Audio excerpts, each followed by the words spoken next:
ஈரோடு கிழக்கு இடைத்தேர்தலில் போட்டியிடலாமா வேண்டாமா அப்படின்னு தமிழக வெற்றி கழக தலைவர் விஜய் தீவிரமா ஆலோசனை செய்து ஒரு முடிவுக்கு வந்திருக்காரு. அதை பத்தி தான் இந்த வீடியோல பார்க்க போறோம். காங்கிரசின் மூத்த தலைவர் EVKS இளங்கோவன் MLA மறைவை அடுத்து ஈரோடு கிழக்கு தொகுதிக்கு விரைவில் தேர்தல் நடக்கிறது. இந்த இடைத்தேர்தலை நடத்த 6 மாத காலம் அவகாசம் இருந்தாலும் விரைந்து தேர்தலை நடத்தி முடிக்க சொல்லி தேர்தல் ஆணையத்துக்கிட்ட திமுக கட்சி கோரிக்கை வச்சிருக்காங்க. ஒரு சட்டசபை தொகுதி காலி ஆகுதுன்னா அந்த இடத்துல அடுத்த 6 மாசத்துக்குள்ள ஒரு இடைத்தேர்தல் நடக்கணும். அதுவே சட்டசபை பொது தேர்தல் நடக்க 1 வருஷம் மட்டுமே இருக்குதுன்னா அந்த இடத்துல இடைத்தேர்தல் தேவையில்லை. ஈரோடு கிழக்கு தொகுதி கணக்குப்படி பார்த்தா சட்டசபை பொது தேர்தலுக்கு இன்னும் 1 வருஷம் 6 மாசம் இருக்கு. இதனால 151A சட்டப்படி அங்க இடைத்தேர்தல் நடக்க வேண்டும்.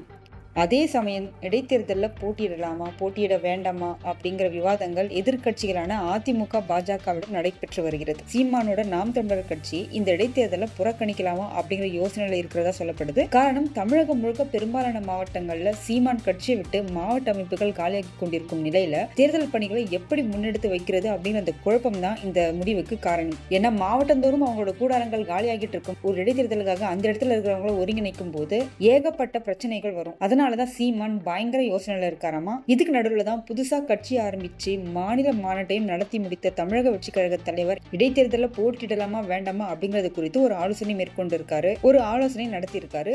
ஈரோடு மாவட்ட தமிழக வெற்றி கழகத்தினர் சட்டமன்ற தேர்தலுக்கு முன்னோட்டமா இந்த இடைத்தேர்தலை நம்ம பயன்படுத்திக்கலாம் அப்படின்னு ஈரோடு மாவட்ட தமிழக வெற்றி கழகத்தினர் என்ன சொல்றாங்கன்னா, சட்டமன்ற தேர்தலுக்கு ஒரு சின்ன முன்னோட்டமா இந்த இடைத்தேர்தலை நம்ம பயன்படுத்திக்கலாமே அப்படின்னு சொல்றாங்க. வெற்றியோ தோல்வியோ இறங்கி பார்த்துடலாமே, நமக்கு எந்த அளவுக்கு சப்போர்ட் இருக்கு அப்படிங்கறத தெரிஞ்சுக்க ரொம்ப ஆர்வமா இருக்கு. அதனால இந்த தேர்தலை நம்ம போட்டியிடலாம் அப்படின்னு தலைமைக்கு தகவல் சொல்லியிருக்காங்களாம். சட்டமன்ற பொது தேர்தலை எதிர்கொள்ளும் மனநிலையில தான் தொடங்கினாரு.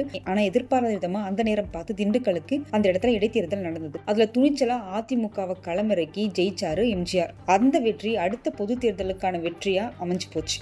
அதே போல இது நமக்கு ஒரு வாய்ப்பு. அதே மாதிரி எம்ஜிஆர் பாணியில நம்ம இதை பயன்படுத்திக்கலாம். இந்த ஈரோடு இடைத்தேர்தலில் நம்ம போட்டியிடலாம் அப்படின்னு விஜய் தரப்பு கிட்ட தொடர்ந்து கட்சி தலைமை கிட்ட வலியுறுத்திக்கிட்டே இருக்காங்க. ஆனா விஜய் பயங்கரமா யோசிக்கிறார். ஏன்னா எம்ஜிஆர் காலத்து அரசு சூழ்நிலைகளா இப்ப இருக்கு. அப்பெல்லாம் தேர்தல் நியாயமா நடந்தது. ஆனா இப்போ அதே நேர்மையை இந்த களத்துல உறுதிப்படுத்த முடியுமா? தேர்தல் ஆணையமே அந்த உறுதியை கொடுக்கறதுக்கு முன் வர்றதில்லை. நியாயமான தேர்தல்ங்கிறது இந்த காலத்துல சாத்தியமே கிடையாது. அதனால நம்முடைய எய்ம் பொது தேர்தல் மட்டும்தான். அதனை நோக்கியே நம் பயணம் இருக்கட்டும் அப்படின்னு விஜய் சொல்லியிருக்காரு. அதாவது இடைத்தேர்தலில் ஒருவேளை தோத்து போனா அந்த தோல்வியைத்தான் திமுக சொல்லி நம்மள அடிச்சுக்கிட்டே இருப்பாங்க. அதுக்கு நம்ம இடம் தரவே கூடாது அப்படின்னு விஜய் நினைக்கிறார்.